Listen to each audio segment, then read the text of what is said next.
Waktu jatuh agak dengar, tapi nggak terlalu bisa sadar saya. Jadi seperti berangsur-angsur hilang kesadaran saya. Menurut saya pribadi ya, karena orang tua tidak menjalankan perannya sesuai dengan yang Allah mau.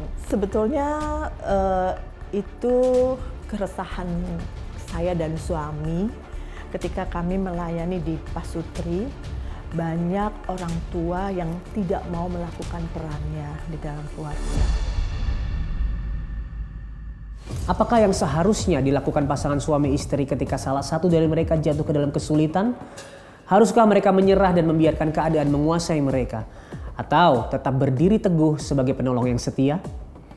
Dalam rumah tangga, masalah bukanlah alasan untuk berpisah, tapi sebuah ujian untuk saling menguatkan. Dukungan pasangan bisa menjadi sebuah kunci dan bahkan pembuka jalan untuk sebuah solusi. Sama seperti kisah yang satu ini, seorang istri yang tidak hanya bertahan namun berjuang dengan suaminya hingga akhirnya keajaiban terjadi. Mari kita saksikan bersama kisah yang satu ini. Waktu jatuh agak dengar, tapi nggak terlalu bisa sadar saya. Jadi seperti berangsur-angsur hilang kesadaran saya.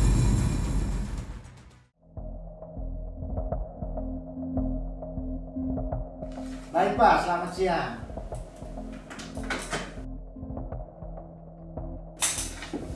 Saya berusaha ngambil barang saya, tetapi nggak bisa. Tangan saya nggak bisa, badan saya miring, akhirnya jatuh secara perlahan-lahan. Pak Andre? Pak Andre? Itu terjadi di tanggal 24 November 2022.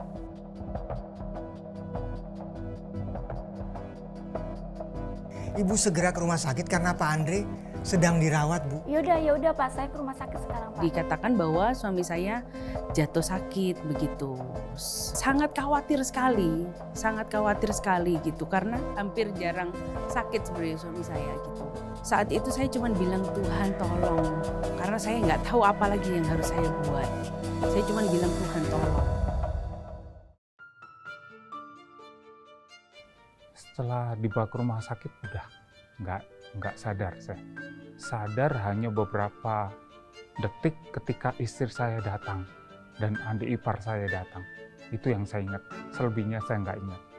Bapak Andre itu mengalami gejala serangan stroke.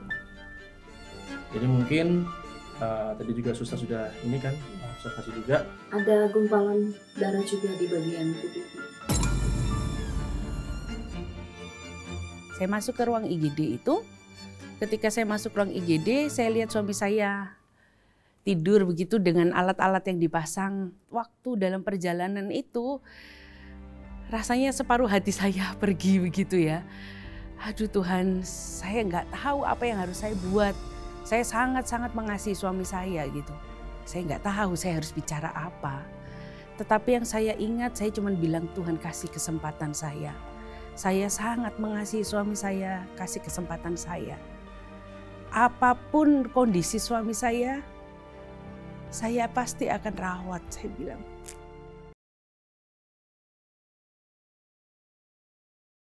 Setelah observasi, dokter panggil saya, lalu saya tanya, Dok, bagaimana suami saya? Suami ibu ada pecah pembuluh darah di otak sebelah kiri, sehingga mengakibatkan lumpuh di bagian tubuh sebelah kanan. Bicaranya pelo, Ibu mau operasi atau bagaimana? Karena pecah pembuluh darahnya itu ada di batas, di border. Jadi bisa dioperasi, bisa tidak, tetapi saya nggak bisa tanggung resikonya. Karena dua-duanya beresiko. Kalaupun dioperasi, kita akan tunggu tensinya sampai normal, tetapi saat dikerjakan di meja operasi dan ternyata tensi naik, bisa juga akan meninggal di meja operasi.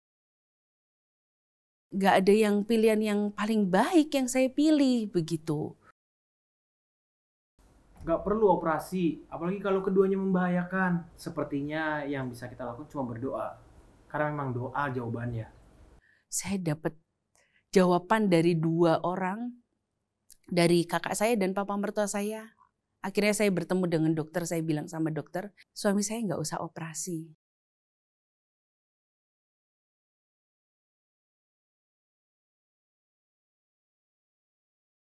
Masukkan ke ICU untuk observasi selama 5 hari. Setiap hari menjadi hari-hari yang mendebarkan buat saya. Karena 5 hari itu masa-masa observasi. Masa kritisnya adalah 5 hari itu.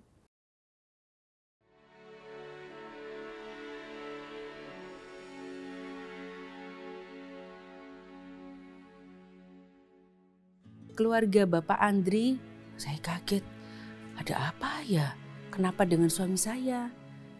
Ternyata suster ini minta tanda tangan ke saya. Bilang, Bu, Bapak sudah bisa pindah ke ruang perawatan. Hah? Oh ternyata sudah 5 hari sus. Iya, dan kondisinya terus membaik. Saya bilang, Tuhan, kalau Tuhan sudah janji, pasti Tuhan tepati. Walaupun tangan kanan dan kaki kanannya belum bisa bergerak, dan saya bersyukur pada hari yang ke-10 diizinkan untuk pulang dari rumah sakit. Saat pulang itu jadi dalam kondisi pelo.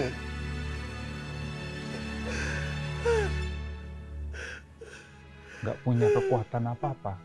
Bagian kanan lumpuh, jadi nggak bisa jalan. Ngomong nggak jelas, Mas Yan. Jadi apa nanti saya ke depannya? Saya seorang laki-laki, seorang kepala keluarga, putus asa, down, itu ada saat-saat seperti itu. Titik terendah dalam hidup saya.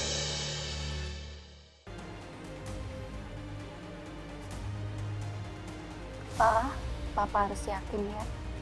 Tuhan pasti menyembuhkan Papa. Papa harus semangat. Sikap istri nggak pernah menyerah. Selalu memberi masukan supaya kuat dalam menghadapi semua. Tuhan Allah yang luar biasa, sumber kekuatan. Saya mulai membuka hati saya. Tuhan, saya butuh Engkau. Saya tidak kuat sendiri. Tuhan, tolonglah saya.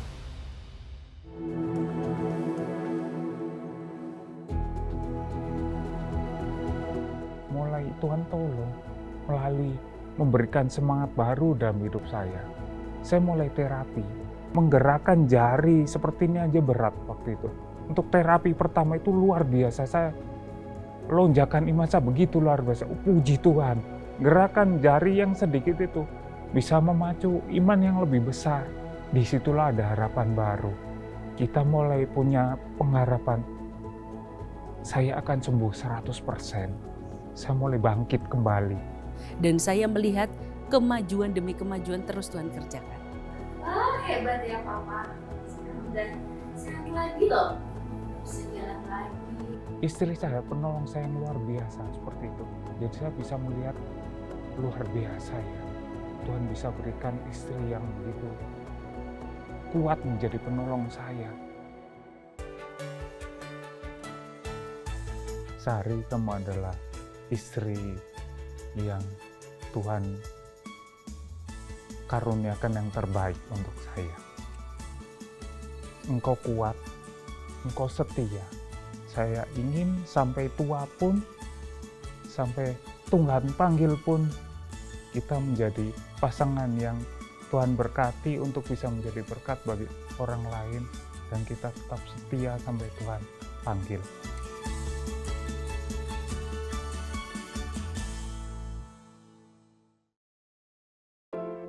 Kisah tadi mengajarkan kita bahwa dalam pernikahan suami dan istri harusnya saling menguatkan, bukan hanya di dalam kebahagiaan tetapi juga di dalam pergumulan. Ketika pernikahan didasari iman dan komitmen, maka setiap tantangan akan menjadi jalan untuk mengalami pertolongan Tuhan. Dukungan dan doa akan menjadi alat untuk saling menguatkan satu dengan yang lain. Bagaimana dengan kamu? Apakah hari ini kamu merasa sendirian dan membutuhkan dukungan doa? Kamu bisa menghubungi nomor yang ada di bawah ini. Ini adalah nomor layanan doa dan konseling Cahaya Bagi Negeri. Kami siap 24 jam untuk mendengarkan cerita kamu dan bersama-sama mendukung kamu di dalam doa. Kamu tidak sendirian, jadi jangan ragu untuk menghubungi kami ya. Lalu bagaimana dengan pasangan yang memiliki latar belakang dan karakter yang berbeda? Bagaimana mereka bisa terus berjalan sehati di dalam pelayanan dan keluarga? Setelah ini kita akan berbincang dengan seorang ibu yang mengalami hal tersebut. Penasaran dengan kisahnya? Mari kita ngobrol dengan dia. Sahabat Solusi, hari ini kita akan berbincang banyak tentang keluarga, tentang parenting dengan tamu spesial kita hari ini, sahabat spesial saya hari ini. Jadi mari sama-sama sambut Ibu Matilda Tanasale. Halo Ibu. Selamat bertemu ya. Oke, Ibu Matilda ini mungkin tadi cerita bisa dipanggil Ibu Inet ya. Ibu Inet itu panggilan ketika masih kuliah katanya ya. Iya. Oke, kita akan membahas banyak tentang keluarga dan parenting. Tapi sebelum kita masuk ke parenting, kita masuk ke asal mula parenting, yaitu keluarga yang dibangun dulu ya Ibu ya. Nah, sekarang ini kan banyak sekali keluarga yang kalau kita lihat bukan cuma di Indonesia, di dunia ini keluarga sudah kehilangan fungsinya. Keluarga sudah kehilangan desain awal Tuhan untuk menjadikan keluarga ini seperti apa. Nah, menurut Ibu Inet, apa yang sebenarnya saat ini, fenomena apa yang dialami oleh para keluarga hari ini? Menurut saya pribadi ya, karena orang tua tidak menjalankan perannya sesuai dengan yang Allah mau. Seperti di dalam Ulangan 6 ayat 4-9.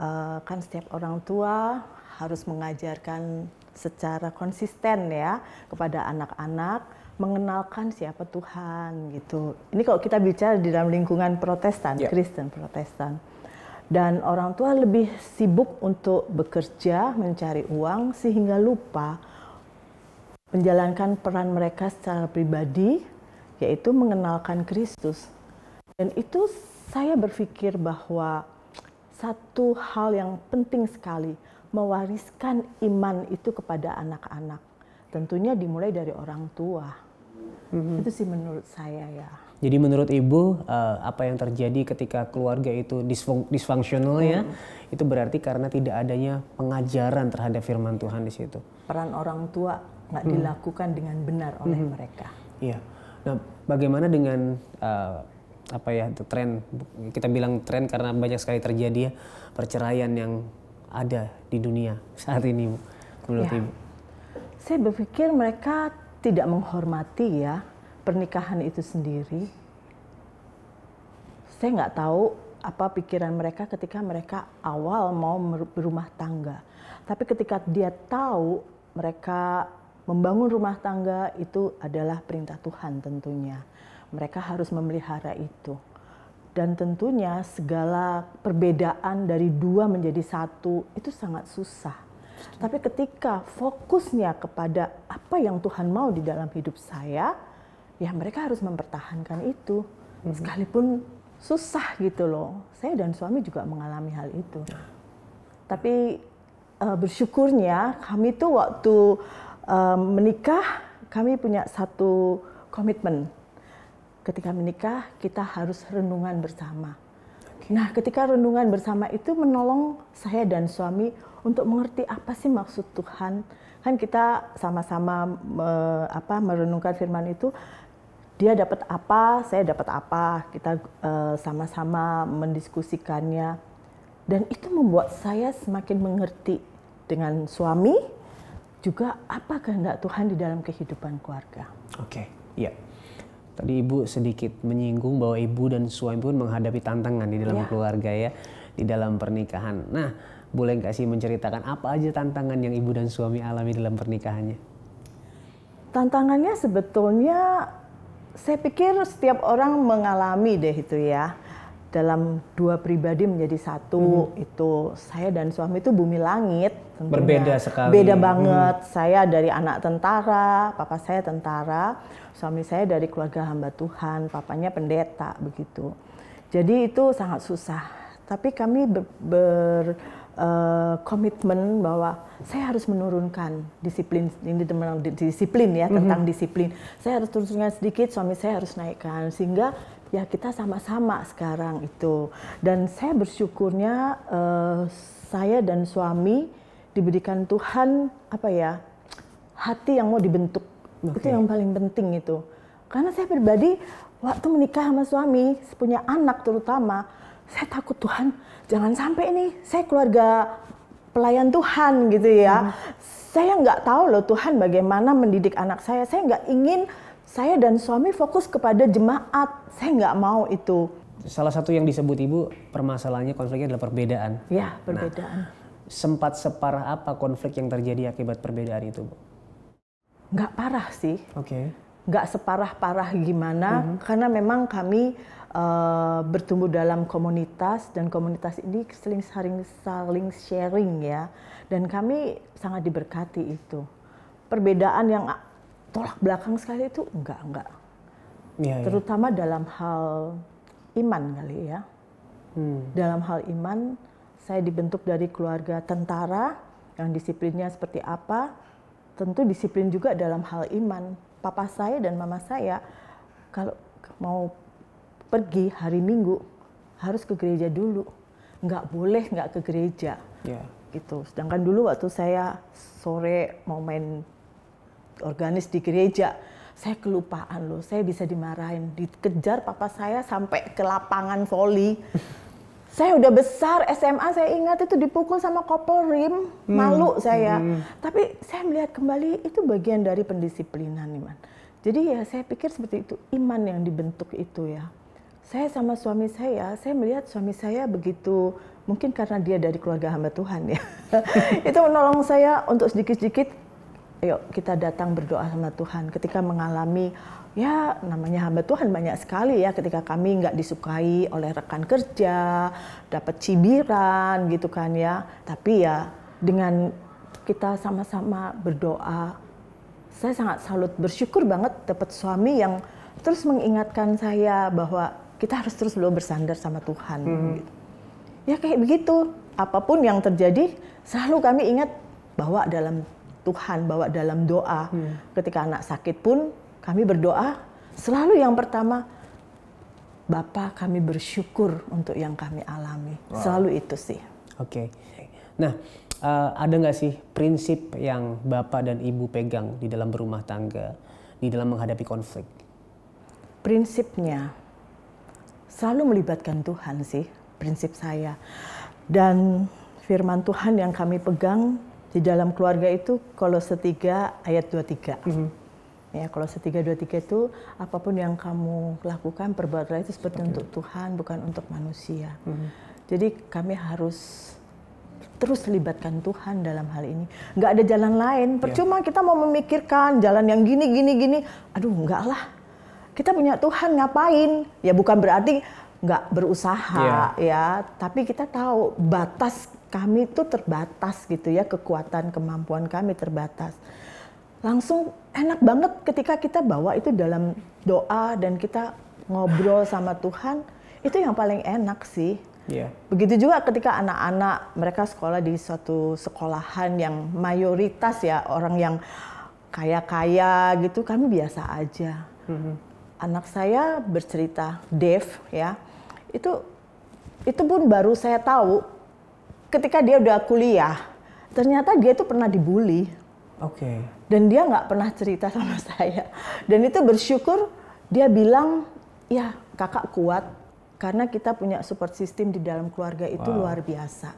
Dan itu yang menolong dia bisa menghadapi semuanya.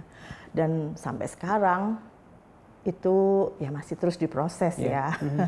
Ya, saya dapat melihat dia bagaimana berjuang terutama di dalam profesi dia sebagai musisi. Wow, ya, tentu menjadi keluarga hamba Tuhan, keluarga yang melayani itu tidak mudah ya. Ibu pernah berkata bahwa itu seperti akuarium. Karena semua orang bisa melihat. Ya. Seberapa berat itu, Bu? Maksudnya seberapa Ibu dan Bapak ini mengusahakan supaya tetap bisa menjadi teladan, menjadi contoh bagi banyak orang? Bagi saya kuncinya kita nggak usah bermuka dua, apa adanya. Kalau kita di akuarium, ya orang bisa lihat kok akuarium itu kan bening ya, kaca apapun itulah. Yang penting adalah ya kita apa diri kita apa adanya begitu, nggak usah bermuka dua, itu yang paling penting. Sehingga ketika melakukan segala sesuatu kita ingat bahwa oke, saya melakukan ini seperti untuk Tuhan loh. Ya, prinsip etika Alkitabiah selalu membawa melihat seseorang itu lebih dari diri kita sendiri, sehingga kita bisa menghargai dia. Ya, ketika kita berlaku apa adanya, nggak bermuka dua gitu ya, enjoy aja.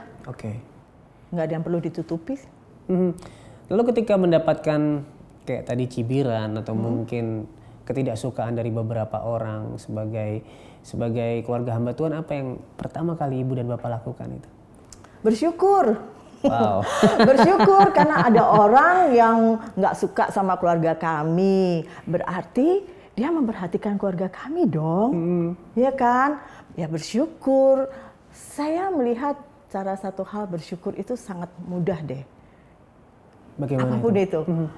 Karena ya dengan bersyukur kayaknya kita ingat bahwa ya cukup ya, gimana ya, saya nggak bisa menggambarkan rasa sukacitanya ketika mengalami suatu masalah hanya bisa bersyukur. Wow. Nggak ada cara bagaimana, apa kita mau ganti, kita cari cara supaya gini, nggak ada. Ya udah, kita biasanya sharing sama-sama, ini loh yang mama hadapi dan ini. Anak-anak udah dewasa ya, jadi enak. Kenapa kami gampang banget terbuka? Karena dari kecil kami udah membuka pintu komunikasi itu. Jadi ya itulah caranya.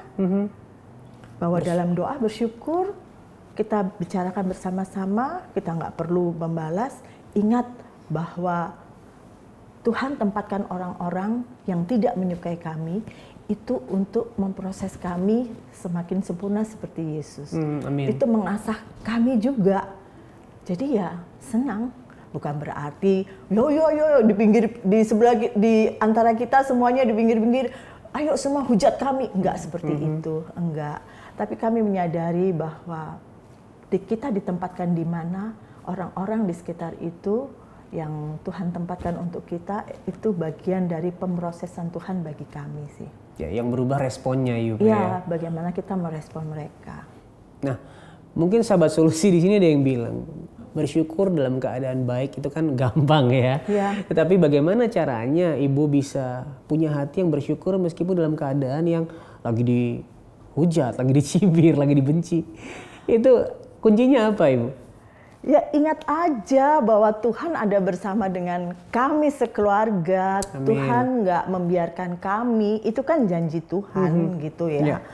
Jadi ya dalam keadaan misalnya nih ya, namanya juga, saya ingat waktu itu ada satu masalah, kami besok nih harus bayar uang sekolah nih ya, karena udah cicilan yang kesekian waktu itu mau daftar uang sekolah.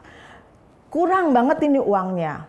Ya kita sama-sama berdoa, kami kan melakukan family altar gitu kan ya. Nah kita bawa dalam doa, waktu itu suami saya nggak ada, hari Minggu suami saya lagi pelayanan. Kami bawa, Tuhan berdoa sama anak-anak nih saya jelaskan juga sama anak-anak, waktu itu masih SD. Mereka tahu, kami terbuka semuanya. Akhirnya kita bawa dalam doa. Saya bilang bahwa kita ini kurang uang sekian gitu ya, kita bawa dalam doa. Begitu amin, terus nggak lama gitu ya, suami saya datang. Terus dia memberikan satu berita yang penuh sukacita. Ya kita nggak menutup, bukan rahasia lagi ya. Ada persembahan yang diberikan setelah dia melayani. Jumlahnya itu persis seperti kekurangan uang yang harus kami bayarkan. Wow. Tuhan cukupkan yang seperti itu. Kadangkala ketika kami nggak selalu punya uang, ya, kami nggak punya uang untuk beli makanan, tapi Tuhan kirim dengan cara lain, ada burung gagak dalam tanda kutip, itu udah nyantolin makanan di depan pastori gitu loh. Itu yang membuat kami merasa bahwa, ya bersyukur itu gampang loh, karena apa, dengan bersyukur akan membuat Tuhan bekerja lebih gampang. Ya saya tahu bahwa Tuhan punya segala cara untuk melakukan itu. Tapi ketika kita bersyukur dulu lebih enak. Jadi ya banyak hal yang seperti itu sih yang kami alami. Dalam hal dicibir rekan sepelayanan, nggak apa-apa. Kami tetap baik sama dia. Ya kalau dia nggak suka sama saya itu kan yang masalah ada di dalam diri dia. Jadi ya oke-oke aja. Mungkin hari ini sahabat solusi ada yang mengalami konflik. Mungkin perselisihan di dalam rumah tangga sebagai suami dan istri. Atau keretakan-keretakan di rumah tangga. Ada nggak sih tips dari Ibu untuk mereka menghadapi itu? Ya kembali lagi ya, mengingat janji pernikahan. Pada saat pertama menikah, itu kita janji bukan di depan pendeta, bukan di depan keluarga kita, tapi dijanji kepada Tuhan. Kita harus ingat dalam keadaan apapun, harus menerima Dia apa adanya kan. Dan terutama melibatkan Tuhan di dalam semuanya itu yang paling penting sih ya. Jadi bagi saya pribadi, kalau ada yang mengalami masalah rumah tangga, bahkan mau bercerai, satu hal ingat loh, kita itu udah dipersatukan Tuhan. Tuhan nggak pernah salah memberikan kita pasangan. Jadi ingat bahwa apa yang sudah Tuhan berikan kita itu yang terbaik untuk kita. Kita harus bertanggung jawab memelihara kehidupan pernikahan kita tentunya. Sahabat, setiap keluarga memiliki tantangannya masing-masing. Namun yang membedakan adalah bagaimana kita merespon tantangan tersebut dengan setiap keputusan yang kita ambil.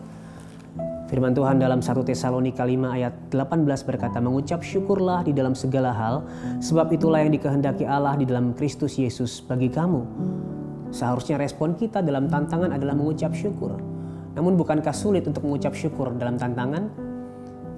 Agar kita bisa mengucap syukur dalam segala hal, kita harus mengingat kebaikan Tuhan di dalam hidup kita. Dan kebaikan terbesar yang Dia sudah kerjakan dalam hidup kita adalah keselamatan yang Dia berikan lewat pengorbanan Yesus Kristus kepada kita. Ketika kita bisa mengingat kebaikannya dan mengucap syukur bahkan di dalam tantangan sebagai respon kita, maka kita akan bisa lebih tenang dan damai dalam mengambil keputusan. Sehingga di dalam tantangan kita tidak mengambil keputusan yang keliru. Kalau kamu hari ini sedang menghadapi tantangan, mari kita sama-sama berdoa. Bapa di surga, kami tahu tidak ada manusia yang lepas dari tantangan dan permasalahan. Namun firman-Mu hari ini berkata bahwa di dalam tantangan, di dalam permasalahan, respon yang hati kami harusnya miliki adalah ucapan syukur. Kami berdoa biar kami terus mengingat kebaikan-Mu, karya-Mu yang sempurna, bahkan pengorbanan Yesus Kristus untuk menebus kami, sehingga kami bisa mengucap syukur even di dalam keadaan yang tidak baik. Itulah yang memberikan kami kekuatan dan kemampuan, juga damai sejahtera untuk berpikir dengan tenang dan mengambil keputusan yang tepat di tengah permasalahan kami. Kami bersyukur Engkau ada bagi kami, Engkau menyertai dan menjaga kami. Di dalam nama Yesus Kristus kami sudah berdoa dan mengucap syukur. Amin. Sahabat, apakah hari ini kamu sedang mengalami kesulitan dalam rumah tangga? Atau mungkin kamu dan pasangan sedang menghadapi tantangan yang tidak ada jalan keluarnya? Kamu tidak sendirian. Kami siap untuk mendukung kamu di dalam doa. Yang perlu kamu lakukan hanyalah menghubungi nomor yang ada di bawah ini. Ini adalah nomor layanan doa dan konseling Cahaya Bagi Negeri. Kami siap untuk mendengarkan cerita kamu dan mendukung kamu di dalam doa. Mari lewat ini bersama-sama dengan pertolongan dan penyertaan Tuhan, juga dukungan doa dari saudara-saudara seiman. Kami tunggu ya. Melalui tayangan ini, kami selalu menghadirkan kisah inspiratif untuk setiap keluarga agar mereka tetap kuat di dalam pernikahan mereka. Melalui dukunganmu, akan lebih banyak lagi keluarga yang menemukan pemulihan dan kekuatan di dalam Tuhan. Bantu kami untuk menjangkau lebih banyak lagi pasangan yang membutuhkan pertolongan. Kamu bisa mendukung tayangan ini dengan cara scan QR Code yang ada di layar kamu. Saya percaya setiap kontribusimu menjadi berkat bagi banyak orang. Terima kasih sudah menyaksikan episode kali ini. Sampai ketemu di episode selanjutnya. Ingat, Tuhan Yesus sangat mengasihimu. Dan apapun permasalahanmu, di dalam Tuhan pasti ada solusi.